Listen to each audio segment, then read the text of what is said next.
अस्सलाम वालेकुम। आज की हमारी रेसिपी है यम्मी केक इन अ फ्राई पैन।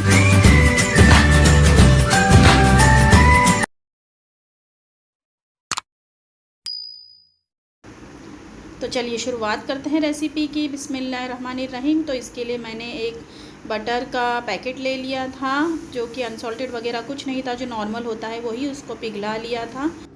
फिर हमें गैस ऑफ कर लेना है और बटर को हल्का सा ठंडा होने देना है। उसके बाद में हमारा नेक्स्ट स्टेप रहेगा, और फिर उसके अंदर 4 टेबलस्पून कोको पाउडर डाला है। तो ये 4 टेबलस्पून हमें इसके अंदर डाल लेना है। फिर इसके आगे हमारा नेक्स्ट स्टेप होगा, तो इसके आगे अब हम ये जो मेल्टेड बटर है और कोको पाउडर है इसको मिक्स कर लेंगे। मैंने स्पैचुला की मदद से ही इसे मिक्स किया है। अगर आपके पास सिलिकॉन विस्कर है तो आप उससे भी मिक्स कर सकते हैं। तो ये इसे इस तरह से हमें मिक्स कर लेना है बहुत ही अच्छे से।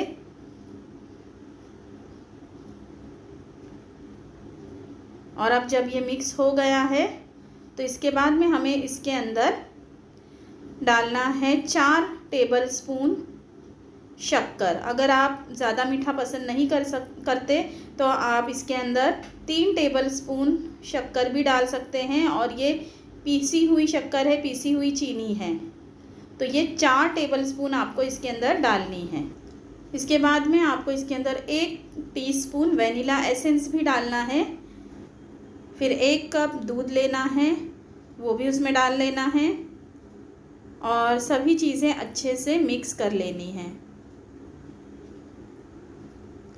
तो ये हम बहुत ही अच्छे से मिक्स कर लेंगे पहले।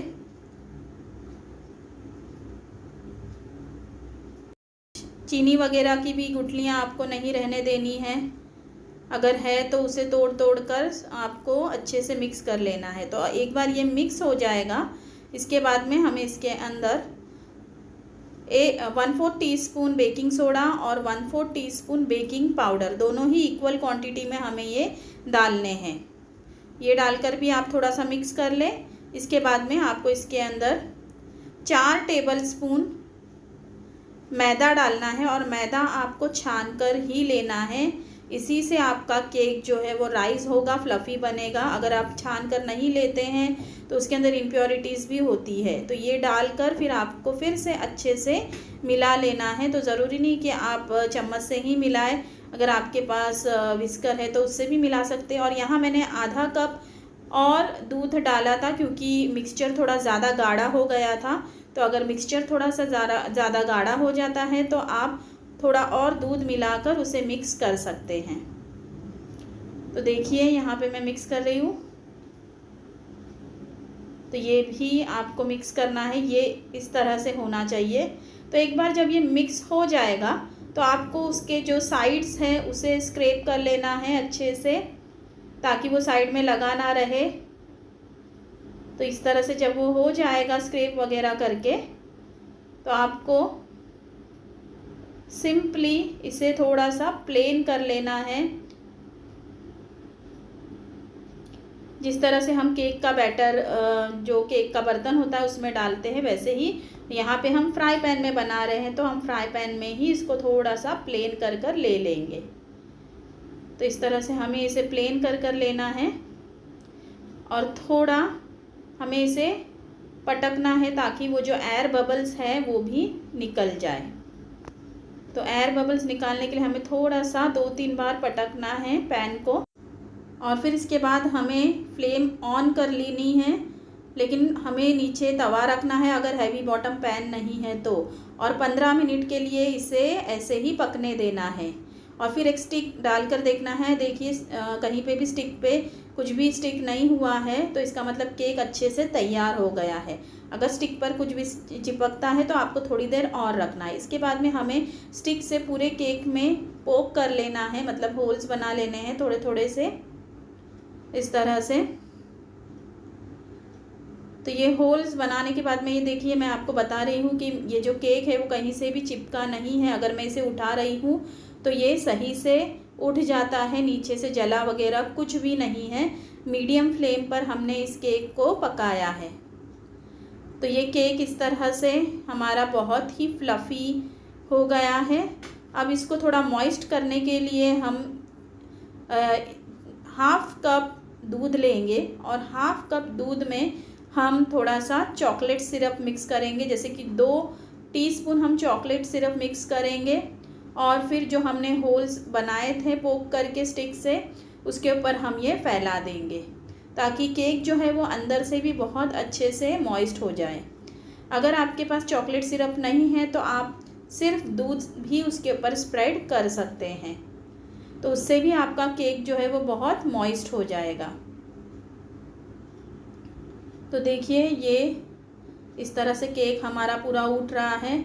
और हाँ, इसमें क्रैक इसलिए आ रहे हैं क्योंकि ये एगलेस केक है, हमने इसके अंदर अंडा नहीं डाला है, तो उतना अच्छे से बाइंड नहीं होता है जिस तरह से एगलेस केक, एग वाला केक होता है। तो ये देखिए जो मिक्सचर हमने बनाया था चॉकलेट सिरप और मिल्क का, वो हम इसके ऊपर अब स्प्रेड कर रहे हैं। और ये जो दूध आपको ऊपर दिख रहा है ये भी इस तरह से नहीं रहेगा, वो पूरा अंदर एब्जॉर्ब हो जाएगा। तो ये हम थोड़ी देर के लिए साइड में रख लेंगे और ऊपर की फ्रॉस्टिंग या हम कहें गनाश, व्हाटएवर हम बोलना चाहे वो हम बोल सकते हैं। तो यहाँ पे मैंने 4 टेबलस्पून क्रीम या मलाई ली है जो दूध के ऊपर से निकलती है वो, और फिर फ्लेम ऑन कर लिया है और उसको थोड़ा सा हम मिक्स कर लेंगे, उसको थोड़ा सा पिघलने देंगे। और फ्लेम आपको मीडियम पर ही रखनी है, फास्ट नहीं रखनी है। और ये कैडबरी डेयरी मिल्क जो आती है 10 रुपीज़ वाली, वो मैंने 4 ले ली थी और ये तोड़ तोड़ कर अब मैं इसके अंदर डालूँगी। तो ये वाली कैडबरी डेयरी मिल्क मैंने ले ली थी, अब ये तोड़ तोड़ कर मैं इसके अंदर डाल रही हूँ। अगर आपके पास चोको चिप्स हो तो आप चोको चिप्स भी डाल सकते हैं, और अगर चोको चिप्स नहीं है तो आप कैडबरी यूज़ कर सकते हैं। तो ये आपको इस तरह से तोड़ तोड़ कर डालने हैं और फिर अच्छे से मिक्स कर लेने हैं। आपको इसे थोड़ा थोड़ा रुक कर इसे चलाते ही रहना है, नहीं तो ये नीचे लगने लगेगा, जलने लगेगा। तो आपको इस तरह से इसे चलाते रहना है और थोड़ी देर के लिए इसे छोड़ देना है, जैसे 2 मिनट के लिए मीडियम फ्लेम पर, ताकि चॉकलेट जो है वो पूरी तरह से पिघल जाए। अब मैं इसके अंदर गाढ़ा करने के लिए 2 टीस्पून कॉर्नफ्लावर लूँगी दूध के अंदर, और ये वही मिक्सचर है जो मैंने केक के ऊपर स्प्रेड किया था, थोड़ा सा बच गया था तो उसी के अंदर मैंने कॉर्नफ्लावर डाल दिया था। आप सिर्फ दूध में भी मिलाकर डाल सकते हैं। तो इससे हमारी जो क्रीम है जो बनेगी वो थोड़ी सी गाढ़ी बनेगी, जैसे हमें मार्केट में मिलती है वैसे। क्योंकि हमने यहाँ पे हैवी विपिंग क्रीम नहीं ली है, हमने सादी मलाई ही ली है। आप चाहे तो नेस्ले वगैरह की जो मिलती है या अमूल की मिलती है क्रीम, वो भी ले सकते हैं।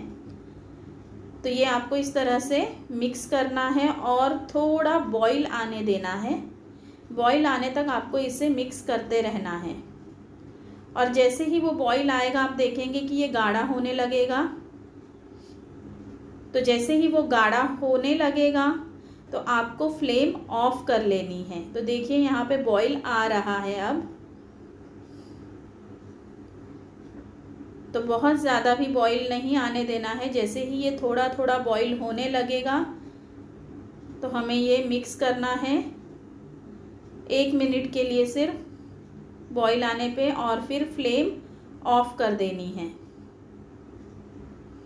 तो देखिए ये किस तरह से गाढ़ा हो गया है। पहले बहुत ही पतला था, अब ये कॉर्नफ्लावर डालने की वजह से गाढ़ा हो गया है।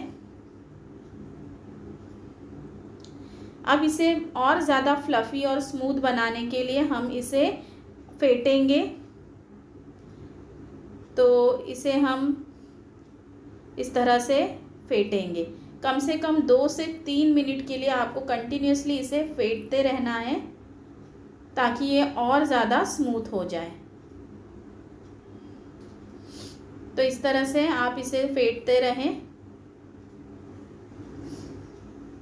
तो देखिए ये 2 से 3 मिनट के बाद में बहुत ही स्मूथ और फ्लफ़ी हो गई है ये क्रीम।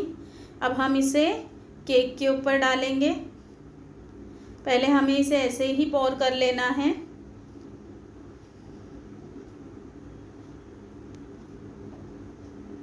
तो ये पोर हो गई है हमारी क्रीम। अब हम इसे हमारे स्पैचुला की मदद से ही फैलाएंगे। हमें कोई स्पेशल कोई चीज़ नहीं चाहिए इसको फैलाने के लिए, बस सिंपली हमें इसे फैला देना है इस तरह से, और सब जगह पे ये सही से स्प्रेड होनी चाहिए।